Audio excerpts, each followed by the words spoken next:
What is the one thing that you believe that very few other people believe? Yeah, I don't know if this is all that rare of a belief in this audience, but I really firmly believe that the actual efficient size of a company is shrinking very rapidly. And so the future will be almost all startups. Like I think most of the world and most business will adopt the startup mentality in the sense that there'll be small companies loosely connected and coupled to each other, almost through APIs or processes for their needs.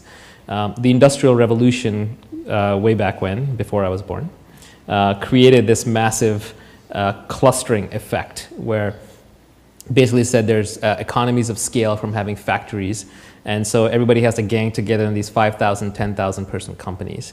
And I think that trend has now reversed thanks to information technology. And you could have a future where maybe your son or daughter will wake up in the morning and there'll be a message on their phone or in their brain implant or Google Glasses or whatever the heck it is. And they will have been assigned, you know, they'll have a couple of job offers right that morning. They'll pick the one they want to do for the next 2 or 3 days. They'll do that through a series of kind of APIs and interfaces to the rest of the world. And then they'll get rated and they'll get feedback. And I think the size of your average company is going to decrease. I think we're going to see more and more billion-dollar businesses built by 4 or 5 people, and it'll stay at that.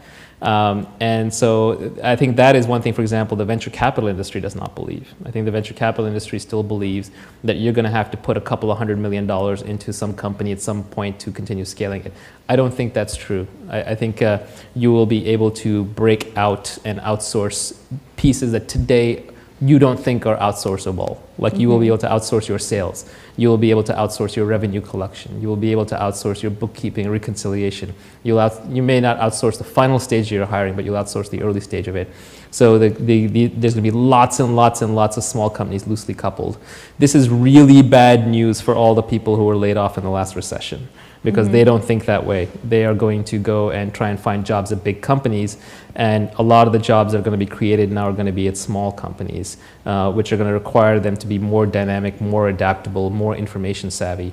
You know, a corollary to that is anybody who is comfortable with information technology today has a 10x advantage in productivity or greater over someone who is not comfortable with information technology. And so what you have is a phenomenon where it's, you know, everyone likes to say the rich are getting richer and income inequality, but I think the smart are getting richer. And society doesn't know how to deal with this. And so literally, if you're someone who is good with computers, you can produce 10 times the output with someone who's working with their hands all day, or 100 times, or 1,000 if you're Kevin Systrom. So given that, society doesn't know what to do. We're not meant to handle those kinds of differences in productivity between individuals. And it's very hard to retrain the last generation. And so in the process, I think we're going to try and punish the rich, and we're going to catch the smart in that dragnet.